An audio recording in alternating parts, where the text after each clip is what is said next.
Dans cette vidéo, je vais te faire un bilan de 12 ans de business en ligne, de 2012 à 2024. Je vais t'expliquer un peu ce que j'ai fait chaque année, je vais t'expliquer les erreurs que j'ai faites, les choses bien que j'ai faites. Je vais essayer de pas trop détailler, sinon la vidéo va durer 3 heures. Mais globalement, l'idée, c'est d'essayer de prendre les bonnes choses que j'ai faites et les mauvaises choses que j'ai faites et d'en tirer des conclusions, d'en tirer finalement des leçons finalement de tout ce qu'on a fait, parce que c'est important de prendre les bonnes choses, de prendre les mauvaises choses et d'essayer toujours de tirer des leçons des expériences. Je suis ici au Brésil, à Pipa, je suis pour 2 mois ici, du 1er octobre au 30 novembre. J'adore cet endroit, l'endroit est vraiment super. Je sais pas si tu vois ici des surfeurs et tout, avec le contre-jour on voit pas grand chose. Mais de toute façon je te ferai plein de vidéos pour te montrer un petit peu la vie ici. C'est vraiment très cool, ça fait à peu près une semaine que je suis là, puisque je suis arrivé mardi dernier et là on est mardi, donc ça fait une semaine pile. Et voilà, donc je vais faire dans cette vidéo un petit bilan. On va se poser un peu, on est sur la plage. J'ai repris la vidéo depuis hier sur cette chaîne.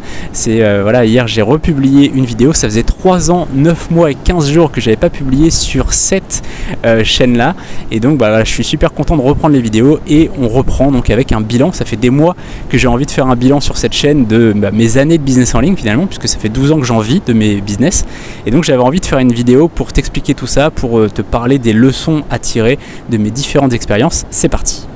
L'année de mon lancement, c'est 2012, janvier 2012 pour être précis. Je m'étais un petit peu intéressé au business en ligne avant, mais je me suis vraiment lancé en 2012 avec 2 sources de revenus à ce moment-là, ou en tout cas essayer de vivre de 2 sources de revenus, le freelancing et l'affiliation. Alors pour le freelancing, ça a mis plus de 2 ans avant que j'en vive. J'ai pas vraiment réussi au début, pourtant j'avais bien compris comment ça fonctionnait au niveau des offres, mais par contre, j'arrivais pas à trouver des clients, trouver des missions, tout ça. Ça m'a pris du temps et c'est pour ça que j'ai fait par la suite des formations pour montrer comment faire, puisque je sais que la plupart des freelances, ils ont du mal à trouver des missions. On le voit sur les plateformes, il y a beaucoup de gens qui n'arrivent pas à trouver des missions, et il y a beaucoup de gens qui n'utilisent pas les plateformes, ce qui est une grave erreur. Et donc je parle de tout ça dans ma formation sur le freelancing. Et puis l'affiliation, là j'ai mis 6 mois à en vivre, puisque je me suis lancé en janvier 2012 et en juin 2012 j'ai tout repris, j'ai commencé à comprendre vraiment comment ça fonctionnait, et donc c'est à ce moment là que j'ai commencé à en vivre à partir de juillet 2012. Donc là ça a été beaucoup plus rapide pour l'affiliation. Le freelancing j'ai mis plus de 2 ans et demi à en vivre, et par contre l'affiliation ça a été très rapide. En 2014, ça a été le début du dropshipping pour moi, ou plutôt de l'e-commerce, puisque en réalité, j'ai jamais vraiment fait de dropshipping. La différence, c'est que le dropshipping, tu n'as pas de stock, l'e-commerce, tu as un stock. Et moi, en fait, j'avais un concept un petit peu entre les deux, c'est-à-dire que j'avais un concept de mini-stock. J'avais un tout petit stock chez moi, et je le repackageais pour l'envoyer à mes clients. Donc j'ai toujours eu un petit stock chez moi, et ça a plutôt bien marché. Tu vois, le dropshipping, j'ai fait plusieurs boutiques, d'ailleurs j'en ai toujours aujourd'hui qui fonctionnent, que j'ai mis en gérance par des personnes en qui j'ai confiance, et ça marche plutôt bien, tu vois, depuis des années. Et c'est marrant, c'est que tu vois, c'est vraiment de l'organique, c'est vraiment des visiteurs qui viennent, qui ont trouvé mon site parce qu'ils ont tapé des mots-clés, donc c'est vraiment du SEO. Et finalement je fais pas de pub du tout sur mes sites de dropshipping, ou plutôt d'e-commerce, et ça c'est vraiment une méthode que j'enseigne aussi dans ma formation, dans mes différentes formations sur l'e-commerce, puisque je montre comment avoir des clients naturellement sans aller payer de la pub, etc. Ça a plutôt bien marché. Et par contre en même temps, la même année en 2014, j'ai lancé un e-book qui s'est pas du tout vendu. J'ai travaillé comme un dingue dessus. Alors j'ai travaillé pas longtemps dessus, j'ai travaillé 1 mois, mais comme un dingue pendant 1 mois. Il s'est pas du tout vendu. En fait je le mettais en bonus du coup dans mes formations, parce que je me disais ça fera toujours un petit plus, et je l'ai pas fait pour rien. Mais ça a été un four complet. Et puis en 2015, j'ai lancé ma première formation en ligne, formation vidéo. Je me suis lancé à la vidéo. Au début, j'avais un trac absolu d'être devant la caméra et de parler tout seul dans ma chambre. Et finalement, je me suis lancé et ça a marché assez rapidement. J'ai des formations qui ne sont pas du tout vendues. J'ai une formation par exemple sur l'efficacité. Je crois que j'ai fait 2 ventes, un truc comme ça. Et puis j'ai des formations qui sont hyper bien vendues. J'ai fait des lancements sur une semaine à 20 000, 30 000 euros. J'ai gagné très bien ma vie pendant des années avec. Donc ça, c'était en 2015 que j'ai lancé ça. Et puis pendant des années j'ai vécu de mes formations, et puis comme j'ai voulu aller un peu plus loin, j'ai voulu créer ma propre plateforme de formation. Ça c'était en 2016, 1 an après avoir lancé ma première formation. Comme je voyais que ça marchait bien, je me disais tiens, je vais créer ma propre plateforme. Ça s'appelait Alfange Academy à l'époque et c'était basé sur WordPress. En fait WordPress c'est un CMS qui permet de créer des sites, et à la base c'est plutôt fait pour des blogs, éventuellement des sites e-commerce, mais c'est pas du tout fait pour des marketplaces ou pour du LMS. LMS c'est de la vente de formation en fait, des cours en ligne. Et finalement moi c'est ce que j'ai voulu faire. J'ai pris WordPress parce que je connaissais bien, ça faisait des années que je vivais de WordPress, et donc je me suis dit je vais faire ma plateforme sur WordPress, sauf que c'était pas du tout fait pour ça, et j'avais des bugs en continu. C'était vraiment horrible parce que j'avais tout le temps des bugs, c'était beaucoup trop lourd, c'était pas du tout fait pour ça, en fait c'était un projet qui était trop lourd pour WordPress et donc c'était pas du tout fait pour ce CMS là. Il y a des CMS pour certaines choses et des CMS pour d'autres, et finalement WordPress c'est pas du tout fait pour le LMS, c'est pas du tout fait pour les marketplaces, et donc j'ai perdu énormément de temps et d'argent, comme je vais vous l'expliquer. Entre 2017 et 2020, c'est là où j'ai fait le plus grand nombre d'erreurs, et pourtant c'est marrant parce que tu vois, j'étais lancé depuis quelques années maintenant dans le business en ligne, je vivais de mes blogs, je vivais de mes sites e-commerce, je vivais du freelancing, etc. Et donc on pourrait dire que tu fais de moins en moins d'erreurs. Mais en fait, quand tu commences à lancer de nouveaux concepts, quand tu essayes de nouvelles choses, tu peux faire des erreurs. Et là, en l'occurrence, j'avais fait un concept de production de formation qui consistait en fait à ce que des gens payent pour être producteurs, comme au cinéma par exemple, et finalement, ils touchaient des commissions ensuite sur chaque vente de la formation.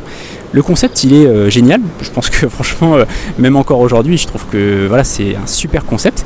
Sauf que j'ai promis beaucoup de résultats. Et en fait, le problème que j'avais en parallèle de ça, c'est que je corrigeais en permanence des bugs sur le site, puisque comme j'avais choisi le mauvais outil, j'étais sur Alphonse Academy sur WordPress, et donc j'avais des gros problèmes. Je réglais des bugs en permanence. Pendant 3 ans, je réglais des bugs tout le temps, j'étais en train de régler des bugs. Et en plus de ça, une autre erreur que j'avais faite, puisque quand on fait des bêtises, des fois on les additionne, et là je les ai multipliées carrément les bêtises, c'est que j'ai fait beaucoup de formations. J'ai lancé plusieurs formations en même temps à produire, et donc je devais travailler sur ces formations, je devais les créer, je devais les améliorer, je devais en faire la marketing, faire des blogs clés en main, puisque à côté de ça, j'avais créé un concept de blog clé en main.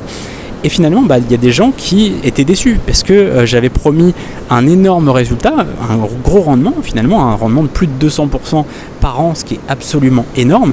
Et là où j'ai fait l'erreur, c'est que en effet, c'était possible d'atteindre ce résultat-là, ce rendement-là, c'est totalement possible. Le problème, c'est que quand tu sais pas combien de temps ça va mettre, ça pose problème, puisqu'il y a des gens qui étaient déçus, qui se disaient attends, j'ai pris une production de formation, je devais gagner 50 euros parce qu'en gros ça coûtait à peu près 200 et quelques euros, et il devait après générer une quarantaine d'euros par mois, voilà, entre 40 et 50 euros par mois, et finalement c'était un très très gros rendement, plus de 200% par an, mais j'atteignais pas ces résultats là.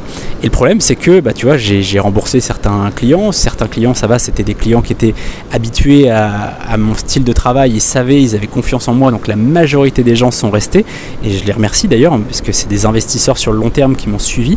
Mais tout ça, tu vois, ça met du stress, ça met des choses que j'étais pas obligé, tu vois, j'aurais très bien pu continuer à grossir en organique, et j'ai voulu faire ce concept aussi pour permettre à des gens de gagner un petit complément de revenu. Et du coup, en décembre 2019, on a lancé befreelancer.com qu'on a codé à la main. Au lieu d'utiliser WordPress, on a utilisé finalement notre propre code, on a codé à la main. Et en avril, donc quelques mois plus tard, en avril 2020, en pleine pandémie, on a lancé beteacher.com, qui est notre plateforme de formation en ligne qui remplace Alphonse Academy. Et donc là, finalement, on n'avait plus de problème, on n'avait plus de bugs à corriger, donc on a vraiment pu travailler là-dessus. Et en fait, de 2020 à 2023, on a travaillé à fond sur ces plateformes. Donc ça fait 4 ans qu'on bosse à fond sur ces plateformes pour les améliorer, pour avoir de plus en plus de fonctionnalités, pour avoir des fonctionnalités qui tiennent vraiment la route. Et on a des plateformes aujourd'hui qui fonctionnent à merveille, qui sont vraiment... Voilà, je remercie Léa qui est ma compagne et mon associé sur ces projets, qui a fait un travail absolument incroyable sur Befreelancer et sur Beteacher. Elle a codé tout de A à Z, chaque ligne de code, c'est elle qui les a codés. Donc c'est incroyable. Et aujourd'hui, je suis hyper fier d'avoir lancé ces projets-là. Et finalement, on a des choses qui sont en place. Finalement, ces plateformes-là, elles sont en place. Ça appartient pas à quelqu'un d'autre, tu vois, ça nous appartient à nous. Et ça, c'est vraiment une grosse richesse qu'on a. Et là, en 2024, on passe au référencement naturel, au SEO. Depuis janvier, on est sur Befreelancer, on travaille sur le SEO de Befreelancer. Et là, on est en train de travailler depuis cet été sur le SEO de Beteacher. On voit des grosses améliorations en termes de visiteurs, de trafic. On voit que c'est en train de monter. Et ça, tu vois, c'est une grosse richesse. Le SEO, d'ailleurs, j'en parlerai un peu plus. Je ferai une grosse formation là-dessus si ça t'intéresse. N'hésite pas d'ailleurs à me dire dans les commentaires si ça t'intéresse. Puisque bien le SEO, c'est une richesse qui est sur la durée. Quand tu mets du SEO, quand tu travailles le SEO, tu auras des résultats pendant des années et des années. Et ça, tu vois, c'est t'es tranquille. Après, une fois que c'est fait, bah, c'est en place pendant des années. Évidemment, il faut toujours rajouter du contenu, il faut toujours retravailler des choses, mais c'est en place. Contrairement à la pub, bah, tu fais une campagne de pub, il faut toujours la revoir tout le temps. Et là, on le voit, donc on a une augmentation sur Befreelancer, puisque depuis janvier, on met en place des choses. Donc on a une grosse amélioration sur Befreelancer, et sur BeTeacher, on vient de commencer depuis cet été les améliorations, et on voit qu'on a des petits pics, on a une petite augmentation du trafic, et ça va vraiment augmenter dans les prochains mois. Donc ça, tu vois, c'est bien parce que sur les services, sur Befreelancer, bah, on a plus de ventes, on commence à avoir vraiment des ventes qui commencent à arriver tous les jours, et ça commence à bien arriver. Sur BeTeacher, bah c'est pareil, tu vois, on commence à avoir un peu plus de ventes, même si c'est pas encore tous les jours, c'est un peu plus fréquent, et on va voir dans les prochains mois finalement que ça va être beaucoup plus fréquent. Et là, bah, les productions de formation, qui est un peu mon obsession depuis quelques années, de me dire il faut que ça soit rentable, il faut que les gens qui ont acheté des productions, il faut qu'ils soient dans leurs frais, il faut que les gens qui ont acheté des blocs clés en main, ils soient dans leurs frais, qu'ils gagnent de l'argent, et bah là c'est en train d'arriver, et je suis super content. Voilà, je voulais te faire un petit bilan pour te montrer un petit peu les erreurs par lesquelles j'étais passé, puisque c'est bien de montrer ces chiffres, c'est bien de montrer des 10 000 euros, 20 000 euros, 30 000 euros par mois. Je l'ai fait à une époque où je te montrais un petit peu mes résultats. Je me rappelle d'un mois où j'avais fait 24 000 euros, j'étais super fier, et je t'avais montré que sur un lancement j'avais fait 24 000 euros, et finalement ça faisait partie des beaux lancements que j'avais fait. Donc je faisais une formation, je lançais une formation, et je faisais voilà, des 20 000, des 30 000 euros par mois. C'était bien, tu vois, c'était génial, et c'était super intéressant, et c'est motivant, tu vois, quand tu regardes des vidéos, d'avoir des beaux résultats. Les gens ils font des beaux résultats, c'est motivant. Mais à côté de ça, c'est bien aussi de montrer les erreurs, puisque sinon bah, on est comme un con en train de regarder la vidéo, on se dit mais attends, moi, je suis le seul à faire des erreurs, les autres ils arrivent tout ce qu'ils font. Et non, en fait, les erreurs c'est tout le monde, en fait, tout le monde fait des erreurs, sauf que la plupart des gens ils veulent les masquer. Et moi le premier, pendant des années j'ai masqué mes erreurs. À chaque fois que je faisais une erreur, j'avais un peu honte et je voulais pas en parler. Et là je trouvais que c'était important aussi dans cette vidéo de montrer toutes les erreurs que j'avais faites. Tu vois qu'il y en a beaucoup, mais ça m'a pas empêché de lancer des plateformes. Là en l'occurrence, tu vois, Befreelancer, BeTeacher, elles sont en ligne, ils sont en place, c'est à moi et à Léa, et on va pouvoir développer ces projets-là. On va pouvoir gagner beaucoup plus d'argent que ce que j'aurais gagné juste avec les lancements de formation avant, avec 20 000, 30 000 euros. Bah ça finalement ça va pas être grand chose par rapport à ce que je vais pouvoir gagner avec les plateformes.